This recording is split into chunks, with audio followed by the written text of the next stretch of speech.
pada titik di mana approval rating Presiden Jokowi besar, maka siapapun yang mendapatkan berkahnya Presiden Jokowi itu akan diuntungkan secara elektoral. Nah, pada titik ini Pak Prabowo sepertinya memakai strategi untuk mencuri dukungan dari kalangan pemilih Pak Jokowi yang sebelumnya didominasi oleh Ganjar Pranowo. Parpol pemerintah mulai saling serang, respon Jokowi tampar muka koalisi Prabowo langsung terkapar. Ditulis oleh tim redaksi jurnal, dikutip dari berbagai sumber. Akhirnya perkiraan saya benar kalau Golkar dan PAN bergabung dengan Gerindra mendukung Prabowo sebagai calon presidennya mereka. Halo, kembali berjumpa dengan suara Fani Bakri di channel Media 45. Presiden Joko Widodo dinilai punya kepentingan untuk menjaga solidaritas partai pengusung jelang berakhirnya masa jabatan presiden. Pasalnya, jelang Pilpres 2024, mulai muncul serangan antar parpol pendukung pemerintah. Pengamat politik Burhanuddin Muhtadi menilai, serangan antar parpol pendukung pemerintah muncul karena adanya perbedaan arah dukungan kepada calon presiden atau capres. Diketahui dukungan parpol pendukung pemerintah kini mengarah kepada Prabowo Subianto dan Ganjar Pranowo. Belum lama ini muncul kritikan dari PDIP terhadap program Food Estate yang salah satunya menjadi tanggung jawab Menteri Pertahanan Prabowo Subianto.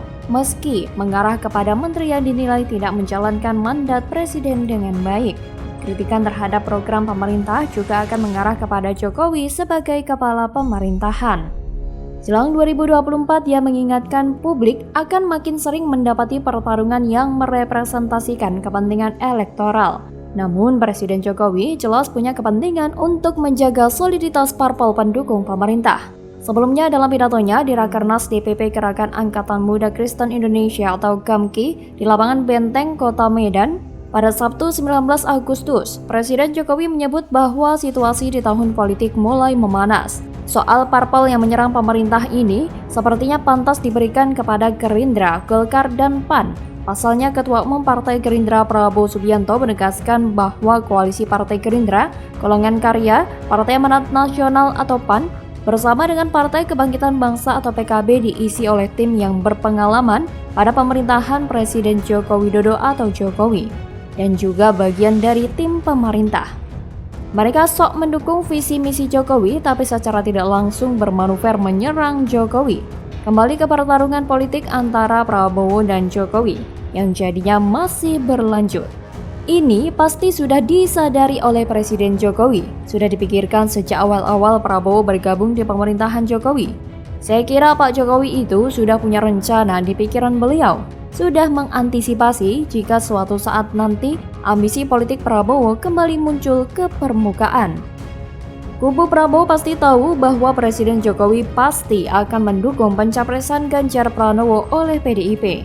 Sedangkan menjelang akhir masa jabatannya, kekuatan politik Presiden Jokowi justru makin kuat. Bukannya jadi bebek lumpuh seperti yang sering digaungkan oleh Amin Rais, justru Presiden Jokowi makin kuat dan makin mendapatkan dukungan dari rakyat, sehingga bakal berimbas pada capres yang didukung oleh Jokowi di Pilpres 2024. Oleh sebab itu, kekuatan besar Jokowi inilah yang diincar oleh Prabowo untuk dimanfaatkan buat ambisi Prabowo nyapres. Jadi kalau menurut analisa yang sekarang marak beredar, yang sudah saya paparkan di tulisan sebelumnya, saat ini Prabowo sedang memanfaatkan dan sekaligus menghancurkan Jokowi. Reputasi dan prestasi Pak Jokowi dimanfaatkan. Namun di lain pihak, citra Jokowi juga berusaha dihancurkan. Ini menurut analisa yang kerap dikemukakan oleh para pendukung Pak Jokowi ya. Dan saya setuju dengan analisa itu. Sangat masuk akal. Jika dilihat dari apa yang sekarang terjadi, Prabowo nempelin Pak Jokowi terus. Pasang foto bersama Pak Jokowi di baliho, menampakkan diri seakan sedang belajar jadi presiden dari Pak Jokowi. Prabowo juga mendekati Gibran sampai beredarnya isu Gibran yang bakal jadi cawapres Prabowo. Padahal isu Gibran jadi cawapres itu kan bisa menambah tuduhan KKN yang kerap dilemparkan oleh lawan politik Presiden Jokowi hanya karena Gibran dan Bobi Nasution jadi wali kota. Itu semua bagian dari strategi politik Prabowo. Presiden Jokowi bukannya nggak tahu. Dalam tulisan sebelumnya, saya sudah memaparkan bagaimana Presiden Jokowi melemparkan sentilan-sentilan soal foto di baliho sampai pernyataan Presiden Jokowi bahwa pemimpin penerus beliau itu harus bisa lari maraton. Di sini terlihat bahwa walaupun strategi politik kubu Prabowo itu canggih, namun ternyata strategi politik Pak Jokowi jauh lebih canggih. Karena Prabowo malah jadi terjebak dalam ambisinya sendiri. Bagaimana kalau menurut Anda?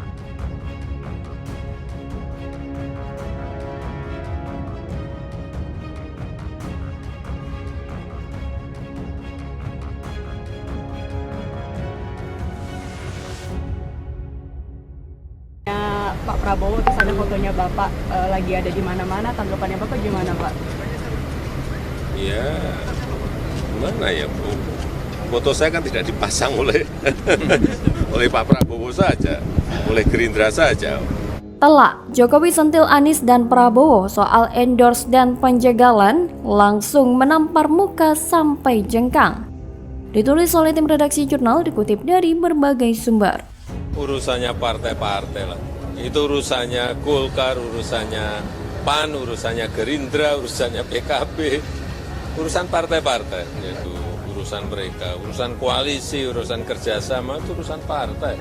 Saya bukan ketua partai, saya presiden. Prabowo kayaknya sih ya, kayak orang minder.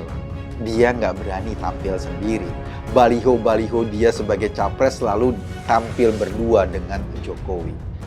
Makanya kemudian orang bisa multitafsir terkait dengan pesan ini, apakah misalnya posisi pesannya sebagai presiden dan menteri, atau menang bersamanya itu diartikan sebagai endorsement Pak Jokowi pada Capres 2024. Halo, kembali berjumpa dengan suara Fani Bakri di channel Media 45. Direktur Eksekutif LSI, Jayadi Hanan, menyebut terdapat sejumlah pihak yang ingin disentil Presiden Joko Widodo lewat pidatonya. Pidato yang dimaksud adalah pidato Jokowi yang disampaikan dalam sidang tahunan MPR DPR DPD di ruang rapat paripurna Kompleks Parlemen, Jakarta pada Rabu 16 Agustus 2023. Menurut Jayadi Hanan, ada dua pihak yang ingin disentil. Pertama adalah pihak menganggap presiden cawe-cawe. Kedua adalah pihak-pihak yang berebut endorsement presiden. Untuk kubu yang pertama, Jayadi menyebut kubu Surya Paloh dan Nasdem, yakni Koalisi Perubahan untuk Persatuan atau KPP. Diketahui KPP yang mendukung bakal Capres Anies Baswedan diisi oleh Nasdem, PKS, dan Demokrat. Karena KPP menyatakan Presiden tidak boleh cawe-cawe, Presiden harus memberikan kesempatan pada semua orang menjaga jarak dan sebagainya. Untuk itu Presiden menyatakan saya tidak cawe-cawe walaupun saya punya kekuatan besar. Selanjutnya adalah pihak PDI Perjuangan atau PDIP yang mengusung Ganjar Pranowo dan kubu Prabowo Subianto. Diketahui dua kubu tersebut berebut klaim soal dukungan Jokowi. Dia menjelaskan bahwa kubu Prabowo dan Ganjar dalam kenyataannya memang membutuhkan endorsement dari Presiden. Sedikit atau banyak suara Jokowi bisa memengaruhi pemilih yang sampai saat ini masih setia padanya, masih menunggu sinyal dari Presiden. Diketahui salah satu pernyataan Jokowi dalam pidato kenegaraan dalam sidang tahunan MPR DPR DPD pada Rabu lalu adalah bantahannya terhadap sebutan Pak Lurah. Sebutan itu sering digunakan politisi untuk menjawab manuver politik partainya dalam Pilpres 2024. Dan sebutan Pak Lurah pertama diungkapkan oleh Ketua Umum Surya Paloh. Lagi pula Jokowi dan Ganjar satu partai yang sama, jadi wajar jika Jokowi mendukung Ganjar. Tapi jika ada yang membuat narasi dijegal dan di-endorse oleh pihak Jokowi, itu sudah melanggar aturan dan terlalu lancang. Sebenarnya bukan hanya soal jegal dan endorse. Untuk memanfaatkan nama Jokowi, ada juga yang menggunakan foto Jokowi untuk dijadikan baliho.